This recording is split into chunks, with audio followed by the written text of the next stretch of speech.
Praise be unto you. How are you? I'm live again. So, how's everything?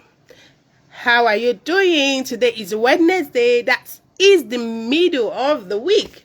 So, how is your week going so far? For me, it's been amazing.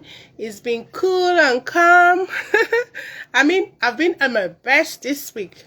Alhamdulillah. So now, if you don't know me, if this is the first time you're joining me live, my name is Raheemah. I'm a book coach. So I share tips on how you can write and publish your book as a coach. So now, I'm here today to share some stuff with you.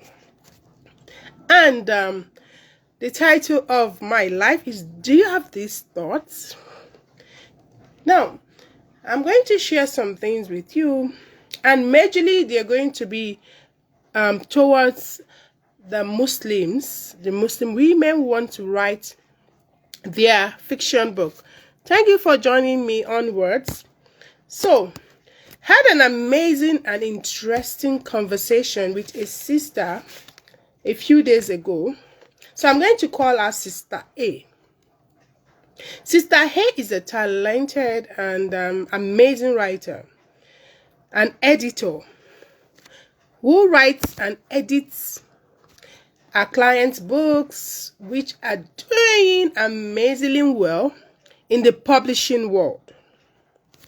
However, Sister A isn't able to write her own book because she fears the fear of backlash, and she fears judgment, being judged, right? I know some of us might feel some of these fears, but that's how she feels. And she also had this fear of crossing the boundary while writing a fiction story as a Muslim woman. Because some people termed writing fiction haram, that's forbidden. So due to these concerns, she held herself back from writing a book using her amazing talent. And you know what happens when you know you've got this talent that God has given you, but you're not using it?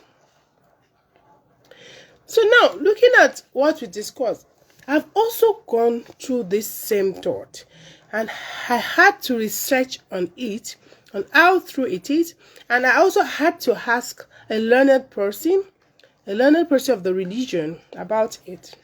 So during my research, I found that Zakiya, she's a known self-acclaimed author of the African American descent.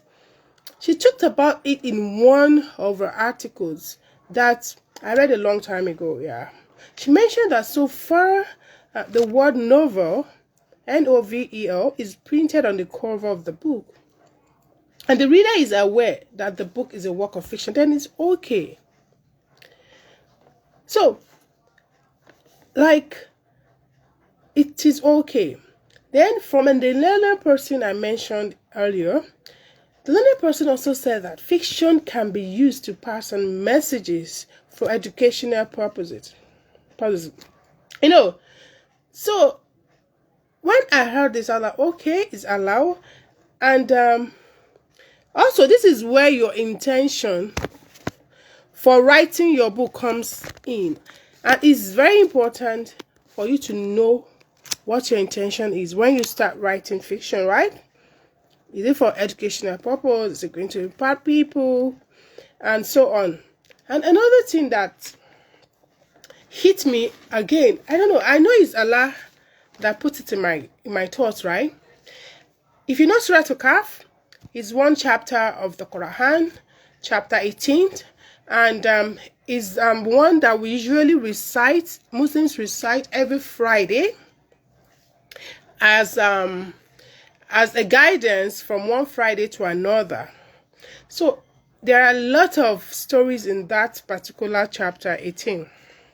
And one of those stories was about two men who had gardens.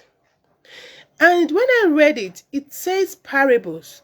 That means they were examples that Allah gave in the Quran, showing us when one servant was ungrateful, even with everything he had, Why the other one that didn't even have half of what the first one had was so grateful?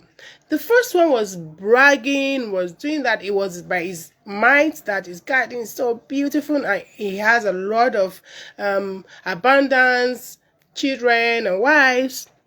While the second one was telling him, don't brag about it, because all this came to be because of God. It's Allah that gave you, right? So that's gave me that, okay, this is a parable in the Quran, right? So if you're writing a fiction to impact education, to impact morals, then you can write it. There's nothing wrong with it. And on this topic, I would love you to do your own research to find out more about it, right? That is the best thing you can do. So that's what I've got for you today. So I would love to read your thoughts in the comment section. If this thought had prevented you from using your talent or imagination. So share in the comment section what you think about this. Have you had this urge, this need to share your stories, to write things that you know in fiction to help the world, to help others? So let me know in the comment section. So thank you for listening. Thank you for joining me onwards. So until another live, see you then. Bye bye.